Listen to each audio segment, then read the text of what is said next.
Who are you really? Like, who are you really? When no one's around, who are you? Think about that for a moment.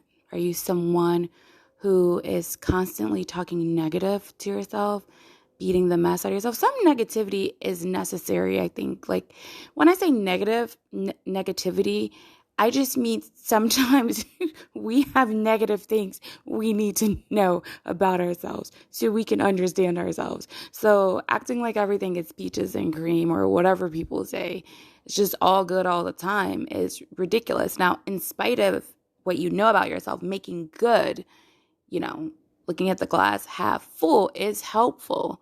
But you're missing half a cup of water. Did you drink it? I mean, what happened there? So let's go back to who you are when no one's around. That's who you really are. Are you someone who is constantly positive? You ignore things. You have an intuition. You figure out things about yourself and you don't do anything with them. You constantly can't make decisions. You're crippled by your own overthinking, overanalyzing.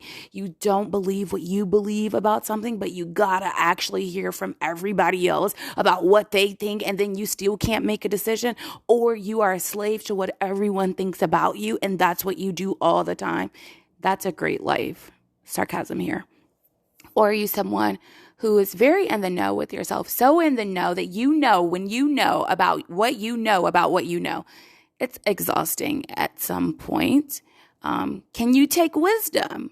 Do you have a puffed up view, a huge ego that when you're alone with yourself, you have to serve yourself in a just very uncomfortable way?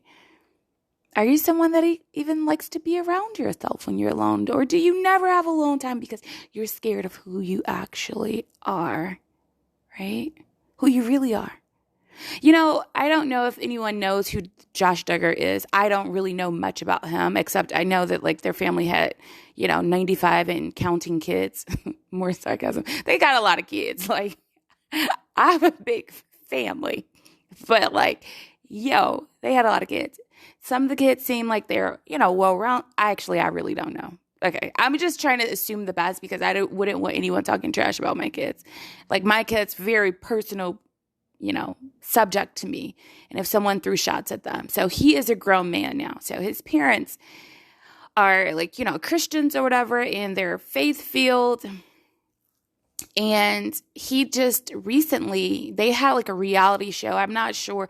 I don't know the huge backstory. I kind of know some snippets in the news, but I know enough to make a decision about maybe what could have happened. And let me just say maybe, because I don't know him or his family. We're all just making assumptions here.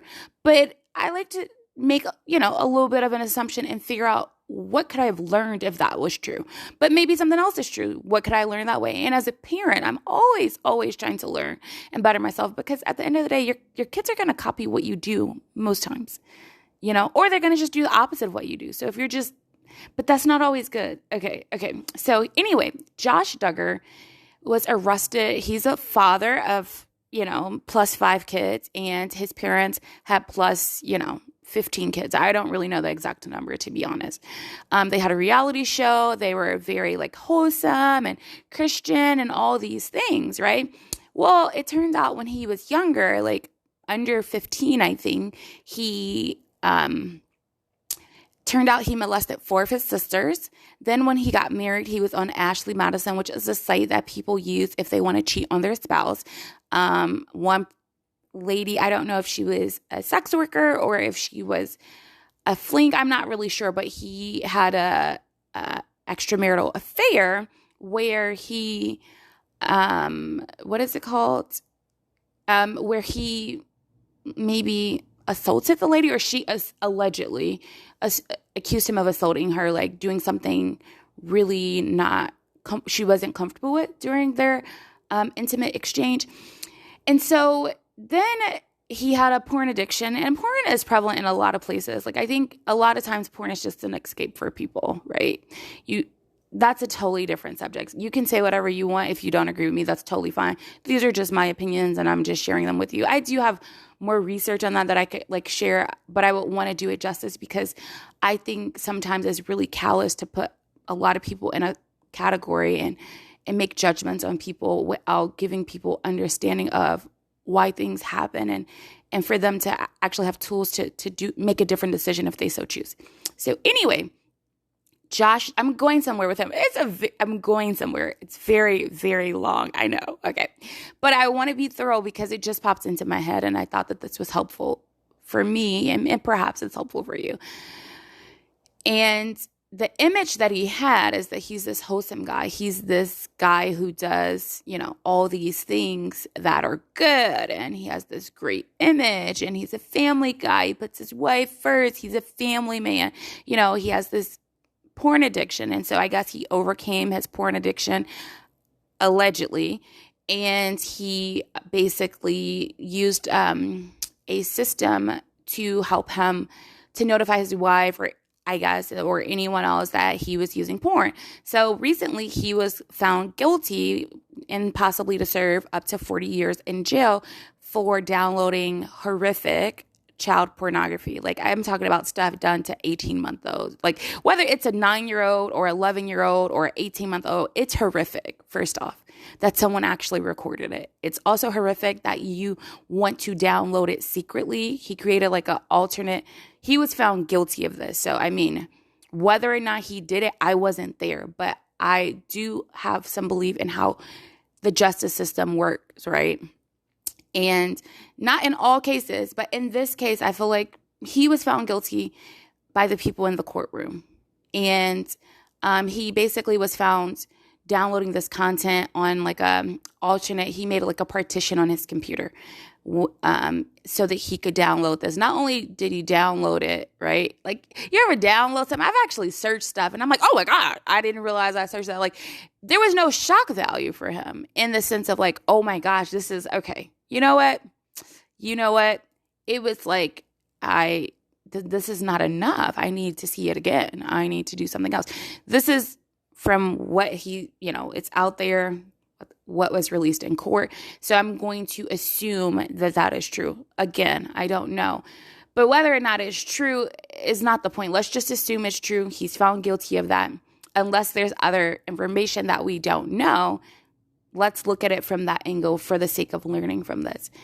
His parents, his dad, who's running for a political position, I forgot exactly what, when he first found out he molested his sister, sent him to this, I don't know, like retreat where a Christian man who also was found guilty of doing some things to I want to say it's either sexual harassment or things to underage girls. You would have to research that. But basically, he doesn't seem fit to help someone deal with this. I'll just say it that way.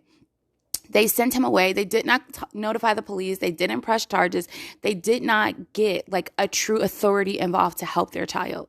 Instead, what they did was they sent him there. He was all better. They put locks on the doors trying to protect him from the other girls. And then this stuff happens with his wife and then this child pornography. And they are saying, we think the best for our son. They never, ever address, as a man of his family, as someone who is saying that they believe, in the Bible, as someone who's saying that, they worked really hard to teach their kids what are right. Like you can work really hard to teach your kids what's right and wrong. And your kids have to just make these decisions on their own. Like you're not raising like robots. You're raising humans. They have free will. And the idea is that you give them the tools and that you help them with it. But when they show you a sign that they actually they're desperate and they need real help, you help get them the real help. You don't sugarcoat it, right? Why is that dangerous? Because now the image that he has is in direct conflict with who he really is when he's alone.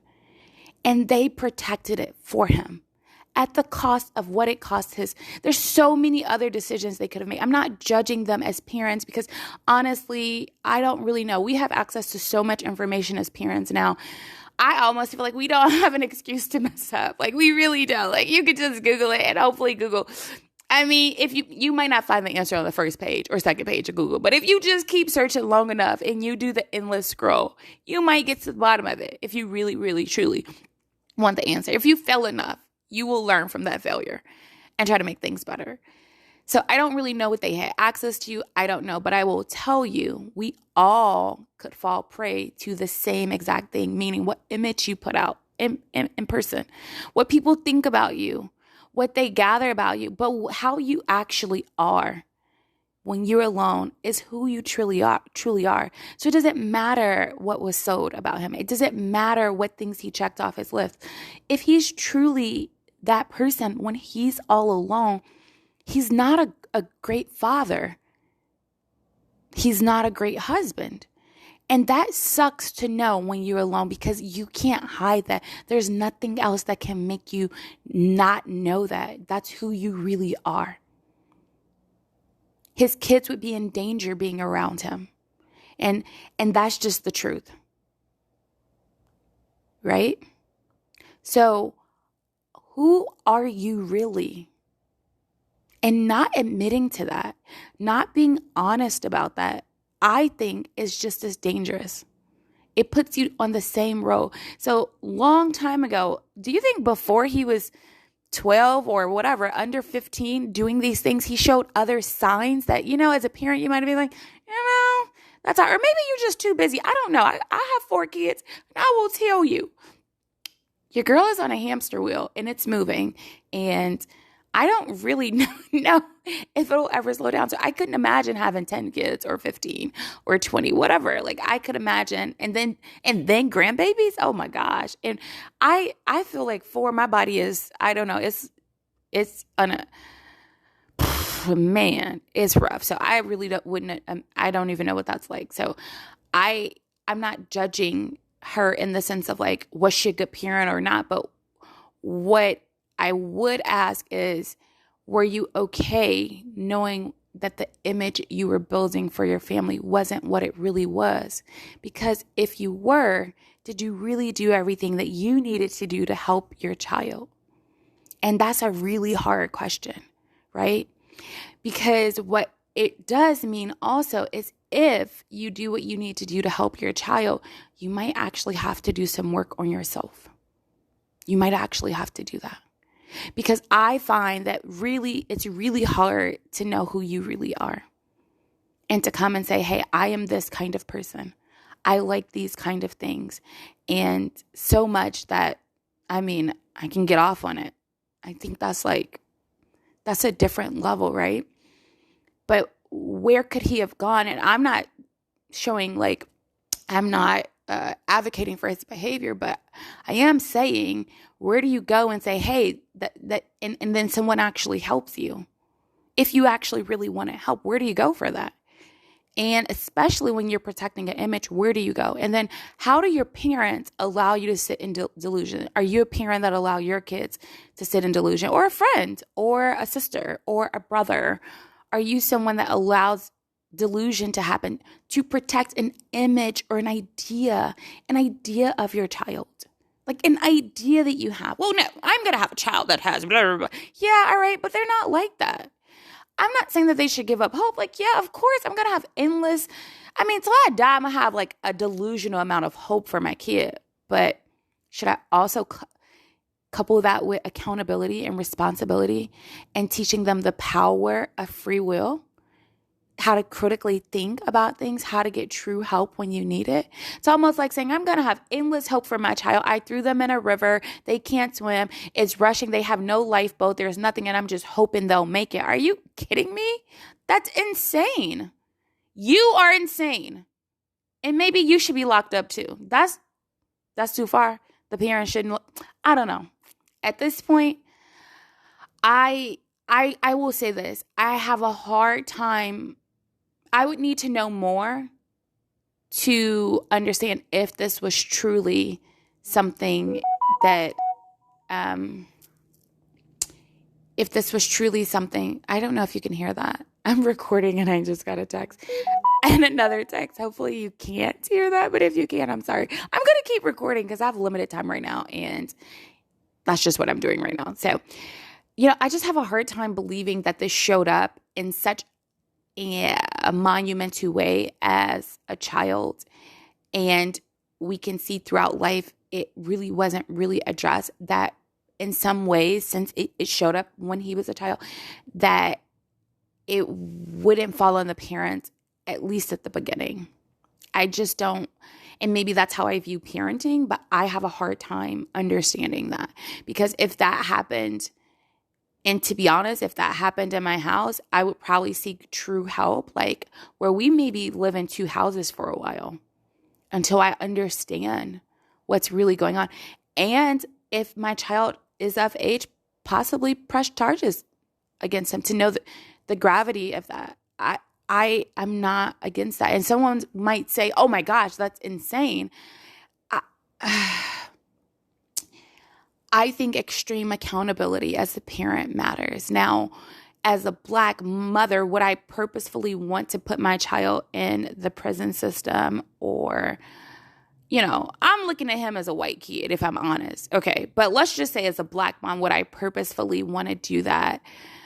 No. But if I'm looking, and I think in today's world, I have a lot of resources. There are a lot of resources to make that decision. I'm thinking of it from a limited view of what the resources were. 15 years ago? Like I said, we can look up anything. Anything. Like, where's the nearest gluten-free restaurant that actually serves vegan, but like you can have a steak on the side kind of restaurant? Like, when people were vegan, I'm just taking veganism for a minute, no shade to veganism or anything like that, but like you were eating like a nut burger, like a walnut burger. It's like years ago. That sounds kind of gross. A nut burger. Sorry. I'm not going to explain that. All right. If you're grown, you get it. If you're not, I'm so sorry. So I just feel gross that just came out of it. All right. I'm going to just keep moving. All right. So anyway, there was just not as many resources. You had to actually have a library next to you that had a book. Someone had to write the book, be willing to talk about it. And again, when you're protecting an image, there's a lot of shame. There's a lot of people that are raising their hand, like, I got a porn addiction. Oh, or I'm a drug addict, or I do rec drugs. That just wasn't like the thing. And if it was, it may not have been in a circle like this where you're really, proud of the way that you do things. And I think in any circle, pride is followed by destruction. It destroys you. Instead of just brutal honesty, which is really hard. And sure, shame is going to come with that.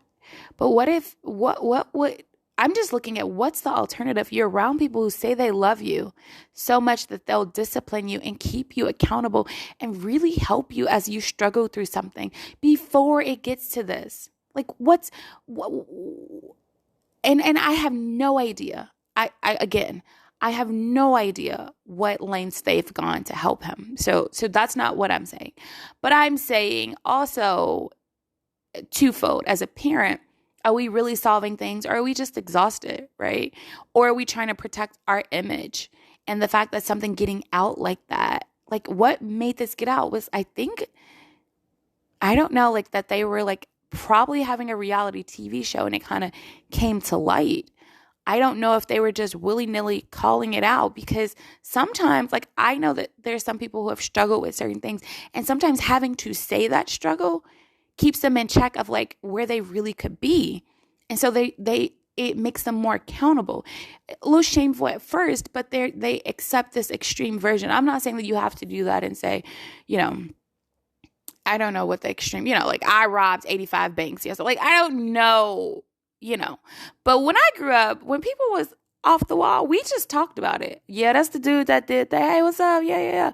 We just all knew. Or yeah, his uncle crazy. Don't leave your kids around him. We just knew. And that craziness protected people as well. Like, not the craziness, the knowing of the craziness. I don't know if this is making sense in that realm. I'm not sure if we did it right at that, handle it right.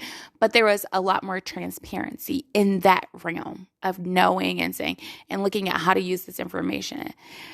Now, this was about him, but I'm going to bring it back to us, and we're going to go back to, who are you really alone? And that's who you really are. That's just who you really are. So if you're someone who is extremely lazy when you're really alone and you front like you're just working and stuff, that's who you really are. If you're a crappy parent when no one's looking, you're just a crappy parent and a liar when people are looking. If you, are someone who's faking it till you make it, but when you are home alone, you didn't make it, you're just someone who didn't make it. You might make it. I don't know. I don't know. Sometimes faking it to make it works for some people, and sometimes it just goes really horrible for a lot of other people. Now, you can believe in something before it comes, like Amazon's delivering a package. It's not there. You know what I'm saying? It is not there, but you know that it's ordered and it's on its way. Yeah, you're hopeful. It's delayed. Maybe you get it after Christmas. You're super bummed about it. Maybe it's the wrong package. Actually, I Instacarted something yesterday and they gave me the wrong thing. And I was really, really, really, really upset. But I was hopeful it could be resolved and I could get my money back or get an exchange for the right product. Either way, I'm happy. I'm hopeful. So I think hope and a little bit of faith, not faking it, faith until you make it. But I think without extreme, accountability, it's like, what? What are you doing here? That's who you are. If you're someone who's super pleasant to be around, when you're by yourself, you're a pleasant person. If you're hopeful, if you're kind, if you're okay being with yourself, then you're good in your own skin. You have some confidence. If, this is not to make you feel bad about who you are. This is just to be real about who you are. It's okay. And the truth is, when we're all alone, there's messed up stuff about us and there's some really good stuff about us. But I think if we have pressing priority issues, we need to be able to see them when we're alone and not use that as a time to hide away from things. We need to use that as a time to say, you know what, this is not okay. And some things just only get better little by little. You're going to have to work really hard to do that, and I want my kids to be raised, I can't speak for their future. I'm just doing the very best I know to do. But I also know that very best is me changing myself. And it's hard, y'all, to make changes, to be better, to do difficult things. It's hard to have failure. It's hard to deal with that, to get back up, and to know that failure is still part of the process. And your kids, as you're trying to build an image, are going to see that. But I think the biggest portion of it is to know where they can get help, and that it's nothing wrong with saying you need help, that is not a shameful thing. We all need help in some ways. Because as good as a mother I was, I personally think, not that I'm not like bragging about it, but as good as a mother I felt like I was of 4 kids, well, that same mothering isn't enough. That's just the reality. And that sucks. I wish like the 3-kid mothering was like, yo, there's enough mothering to go around. It's not. I have to redo things. I have to change things. It's just a difficult process. And if I don't adapt, I'm going to just still be thinking about what I was when I was a mother of 3. It's great. But like, what is that? I think that's the same thing for dating. Some people say like, oh, well, maybe it's settling. And sometimes it is settling. But I also find that maybe what you actually are keeping up an image about is not actually what you actually really want. Because sometimes when you're searching and you got to get, this person, you're not even understanding who you really are and what you really attract. And sometimes that's good, like for you to really understand that, because that's really the person that you really do need in your life. And other times you really just are a horrible person and you attract somebody that wants to be with a horrible person.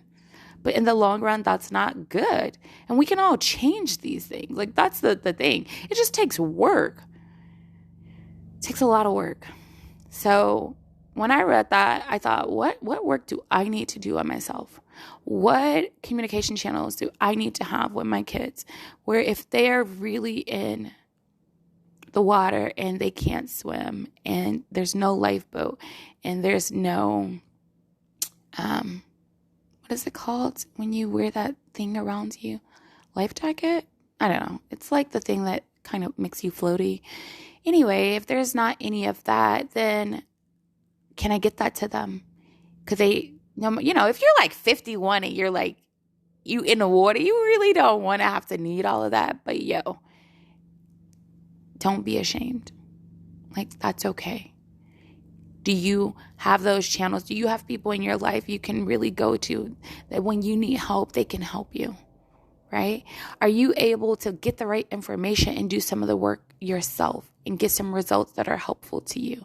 Are you able to create communication with the people that you care about, like even with your spouse, or maybe you're not married, but you have someone that you are thinking of marrying, right? Where they know, hey, look, this is where I'm weak at, right? And I might need some help here. Not like a babysitter, but just where you're honest. And we know some safe boundaries to set up, right? And that you just let go of that image, right? Because at the end of the day, that's really who you are anyway. Now, you could have discretion.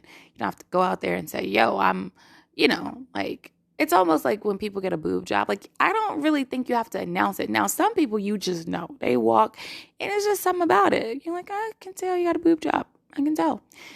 And then there's some people that you're like, oh, okay, I didn't know that, right? Like, I didn't know that. But either way, it's their decision to, keep discretion about it. I'm not saying just announce everything to the world, because that's the kind of world we live in. We tell everybody everything. I don't think that is wise. But I also think living in a lie of delusion or protecting an image at the cost of not having the right disciplines, not showing people that you really love protection and guidance, and willing to see them drown for the sake of protecting your image, I think is hard. Now, whether or not that happens in his family, I don't know. These are the conclusions I'm drawing off of the information that I have. And again, I'm not privy to private information, and I don't necessarily think I should, but I'm taking this information and I'm saying, well, what does that look like as a parent, as a spouse, as a sister? Like, when should we, just be real? Like, this is where I'm at. And do the real work to fix it. Guess what, guys? The work is going to be hard. It's hard. How can we enjoy hard work again? Like, we frown upon that. Oh my gosh, how can we do this in 2 hours? How can we do that? Life is full of hard work, but guess what? It's fun and rewarding. Like, how can we just get excited about doing the hard work? And not feel like, oh my gosh, woe is me. Like, I don't know. I'm not going to lie and say that, since I have 4 kids, I have heard myself complaining to the point where my kids are like, Mom, what are those words? They sound disgusting coming from you. And, you have to work on it. But it's not complaining like, oh, I'm mad about it. It's just like, I'm just not the same person. And I'm not even back to zero. Like, my 4-year-old is running faster miles than me. Like, he's 4. So, I mean, it's just... Yeah, what do you see? I'm not what you see on, what is it called, the gram, when she bounced back in 2.3 days. Girl, they threw this and it just, it sunk into the ground. We trying to recover it. So that's okay. That's life. But it's hard work to get back out, to get back to ground zero, to start making progress. And I'm willing to do the hard work. Are you willing to do the hard work, to be honest with who you really are? This is much longer than I thought I would do, because I don't know. But it's been a while. That's where I've been at. That's what I've been doing. So yeah. And I think also looking at your own mess, like, we all have messes. So what do you have to clean up? Right. And what do you need to keep? What are things that you need to protect that are valuable, that are truly valuable? Like protecting your kids. If your other kid means harm, protecting those kids, that's so important. It's not a shameful thing. To me, that's noble. Getting that child the help that they need, whatever that may look, I don't know, but definitely sending them to it. I'm not getting into that. Okay. I don't think that was the right move. And if that was, I don't think that was solely the right move. Just like saying only eat vegetables, for some people, that is just not the right move. They are sick and they need other things, right? And even if they did, there's so much work into making sure you get the right nutrients on just a vegetable diet alone. Like, it's a lot of work.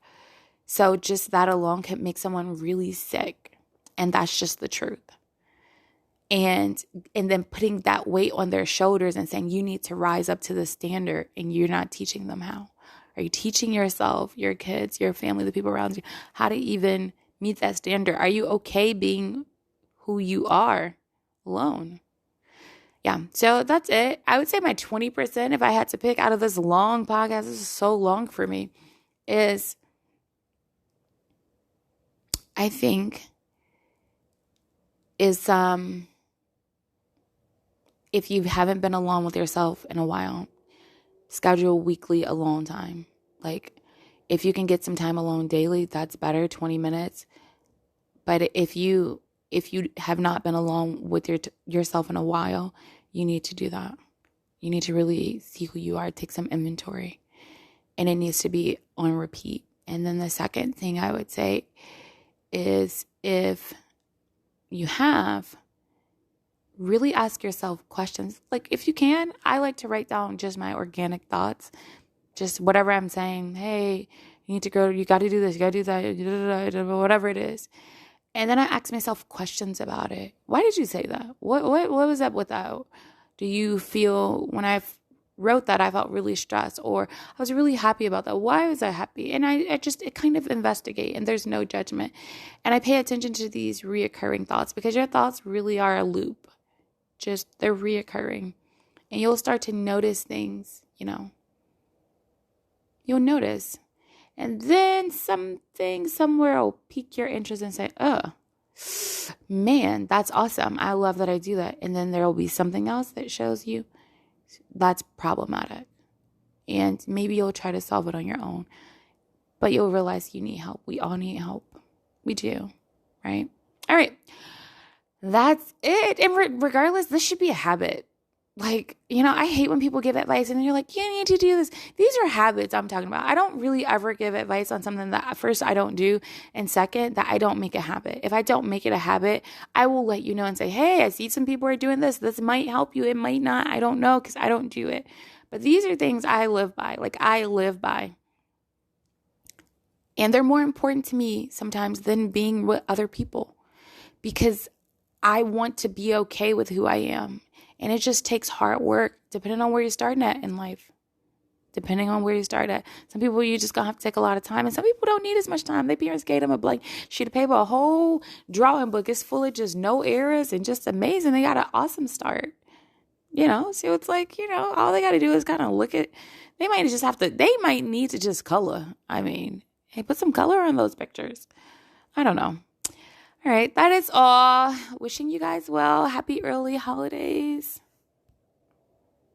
Welcome to the Milo Sweet Podcast, where you learn to achieve more with less by being resourceful. And watch me occasionally get off topic.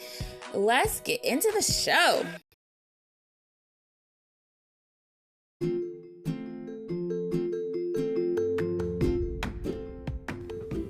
All right, that's another episode in the books.